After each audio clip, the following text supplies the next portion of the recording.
right, welcome back. This is the final lesson in this module, and I've left it till last deliberately because I wanted you to see that there are other ways to try to boost your word count.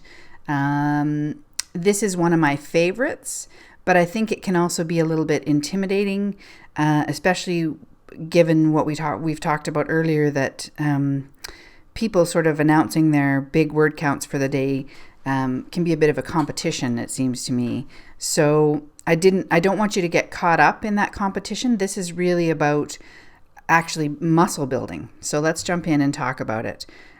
So one of the reasons that I really love tracking my own word count, and this is, as I say, this is the tool I use most often, is that it's incredibly flexible. And I mean that in several different ways. So it can flex with you based on what's going on in your life at any given time. If you're incredibly busy, you can lower the goal that you've got for your word count. If you have more time, you can raise it, and that kind of way. It's also flexible in that it can grow with you. So if you're a very beginning writer, or you're just working on your first book or two, you're going to want to start with a small word count and then build that up. And as you practice and as you develop that muscle, the goal that you'll set for each writing session will be different.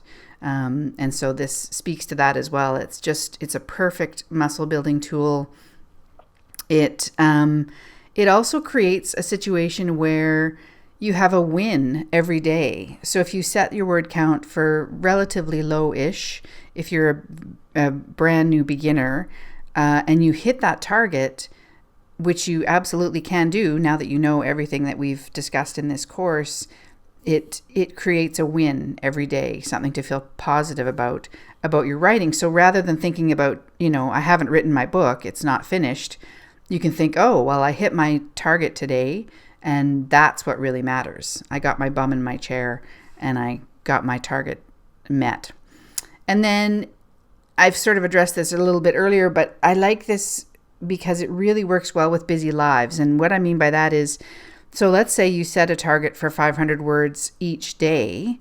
What I love about this is that you can do 200 words in the morning. You can maybe do 100 at lunch, and then a few more after supper, let's say, and just sort of chip away at it throughout the day. So it doesn't require that you set aside 3 or 4 hours to hit your word count. And I've done this very often when my life is very full. I just make a note of, and we're going to talk about a tool in Scrivener actually in just a second, but I used to do it very sort of old school. Just write down, okay, I wrote 257 words because I had 15 minutes. And then later in the day, when I'm able to come back, I can just add on to that. So I really like tracking my word count for that as well. And so it still means that I hit a goal, I'm making progress, I'm laying track, but I don't need a big block of time to do that. I can just chip away at it during the day. So in terms of tools, both Scrivener and Word will track your word count. Of course, Word, it's at the bottom of the page. And there may be a tool in Word, I'm not sure. But here's what I love about Scrivener is that it's got this little show project targets box. So you'll just find that under the project tab, and then click on show project targets, and you'll get this little box that will pop up. And you see you can set a target for the whole manuscript if you want. I don't tend to use that one very often because I don't necessarily know what the manuscript is, how big it's going to be. But the session target one on the bottom is really cool. So you see where it says 500 words, the 500, that box is going to be empty. It's going to say 0 when you open this up. So that's where you just click and you set your session goal, and then it'll keep track of it for you. And so again, if you just have half an hour and then you have to go away, when you come back, the session target will still be there, and you can just keep going and add to it. So I really like that. I think it's a really great tool that Scrivener has added. I know that some people say they find Scrivener intimidating, and so they don't use it. And I think that's a shame because it is really powerful, and it has just a ton of stuff you can do with it. But the thing is, you don't have to use all of the capabilities of the software.